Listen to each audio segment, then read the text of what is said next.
Hi, welcome back. My name is Ari, and in this vlog this week, I'm reading World War Moo.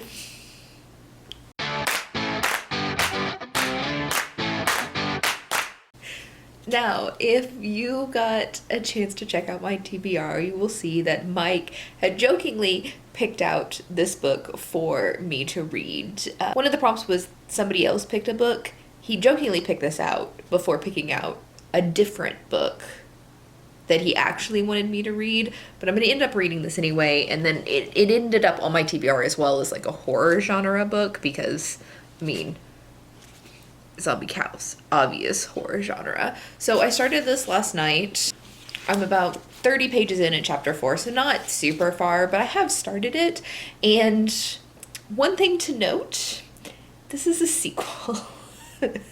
There's apparently a series of zombie cow books. Who makes a series of zombie cow books? Anyway, it says down here, I should have known, but it's the first book in the series is called Apocalypse Cow. So obviously the author is taking movies about the world ending, I guess, and then playing off the movie titles with cow themes. So I don't think, like, so far, 4 chapters in, I don't really need to read Apocalypse Cow to understand what's going on in World War Moo. It seems like while there was a book prior to this that it's freestanding enough that I'm okay. It also seems to like rehash a bunch of what happened in the first book. So as far as I could tell in the first book, there was a cow that couldn't die.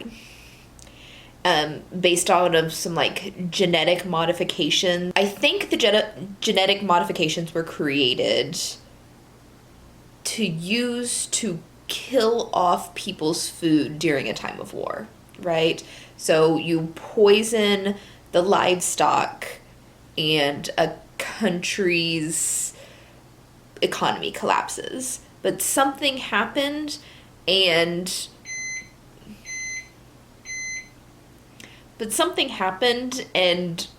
the modifications, instead of harming the livestock, well, I guess they did harm the livestock, but they also harmed humanity. There's somebody screaming child.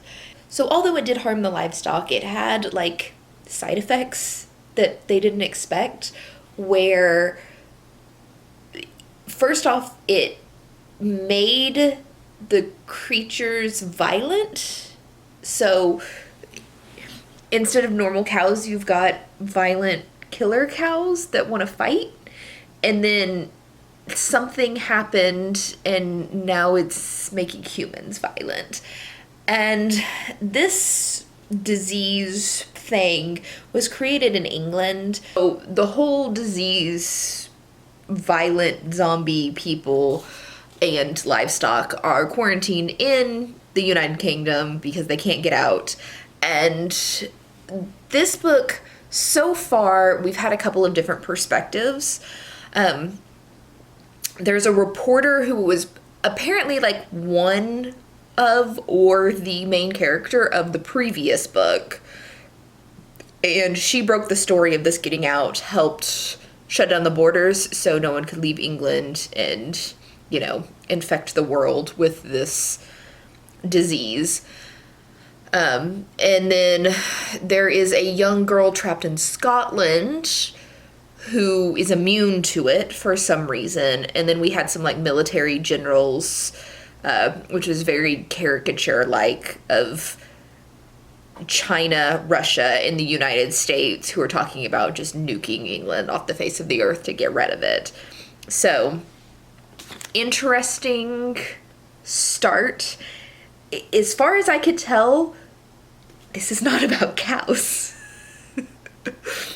So we've had murderous. We've had one cow show up, but that scene was more about like the murderous sheep than the cows, as far as I could tell. But we have had one cow show up, in an angrily mood. but mostly this is just apocalyptic sci-fi.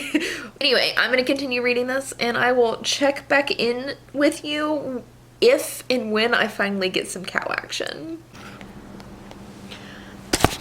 Hello, welcome to the floor.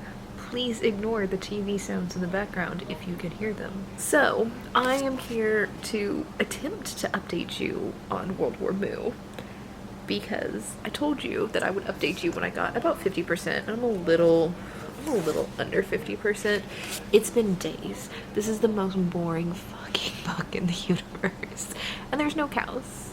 There's no cows. We have not had one single cow experience yet, other than like the vague mention of a cow in the beginning.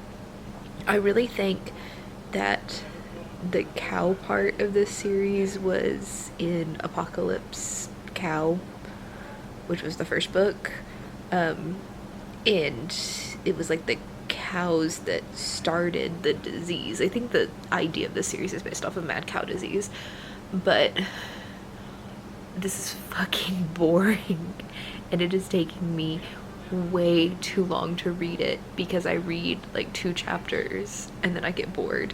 This has got a lot of different perspectives. I don't think all of these perspectives need to exist. We have a girl in Scotland who is immune for some reason. We have 2 characters who I believe are from the first book, who are survivors from the first book. One of them is a rich kid, like he's 18, 19, something like that, and he escaped, and he's got some plot line where his mother was supposedly killed in the first book, but he finds out his grandfather, his wealthy grandfather, finds out that his mother's still alive, and so he's hired mercenaries to go into the country and get her out. And then we have a journalist who's breaking some story, and I want to say there's another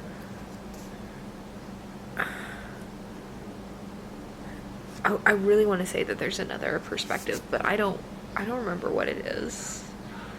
But none of this is interesting. So I'm gonna try to drag through this some more, and hopefully it picks up real soon. Alright, I am done with World War Moo, and as I was saying earlier, there's not really cows in this book. There was one scene at the very end of the book where there was kind of cows. Cows were involved. There are a couple of scenes where people are like walking through fields and they're attacked by bulls, but for the most part, this is a human problem. And I do think that the idea of the zombie virus in this book is very interesting. It's a zombie virus, but it's not a standard zombie virus where you don't come back from the dead. You don't die at all. What it does is when you're infected, you become like raging mad and do the whole attack zombie thing, except for you're not dead, you're just infected. You get super mad and super horny apparently, and you'll like bite other people and like rip them apart and everything like you see in a zombie movie.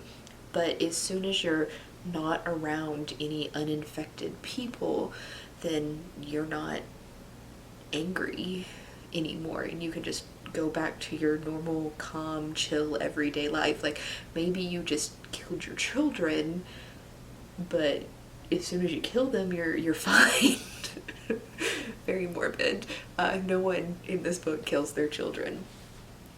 And this asks, it's satirical in a way It makes fun of like governments and stuff like that, and how like generals are just out there playing golf and don't really give a shit about what they're doing, or who they're harming with their wars and stuff like that. So you've got some satirical aspects in here, but you also got like the very 2000s apocalypse movie plot line going on in here, and it was honestly boring. It took me like almost a week to read this, because I was reading like a couple pages a day, and then I was about halfway through, and today I just like manned up and went like, you are finishing this book today because I'm sick of reading it. But it wasn't bad. Like, I think I'm gonna give it a 3-star, because it wasn't like awful, but it just wasn't really my type of book. It is not really something I'd recommend, considering we're in the middle of a pandemic. It's not like great to read about a pandemic when you're in the middle of a pandemic. So 3 stars. Don't recommend. If you are gonna do this, definitely get the first book in the series and not the second. Like, obviously this can be read as a standalone, and you'll understand everything that's going on, but it's should be read as part of a series and not as a standalone. So and I can't speak to if the first book was like actually really good or anything, because I didn't even know there was a first book until I started reading this. Anyway, 3 stars. Not for me, but I do definitely see an audience for this, and I didn't have any like major problems with the book as far as like content warnings. I mean, there are content warnings. It's a apocalypse book, so there's a lot of death and violence and stuff like that, but there wasn't anything problematic with it, or like bad writing or anything. Like, the writing's fine. It just wasn't for me. So that is the disappointment that is World War Moo, which is not at all what I thought it was going to be. If you know of any zombie cow books that are actually about zombie cows, let me know in the comments below. Other than that, I'll see you in the next video. Bye!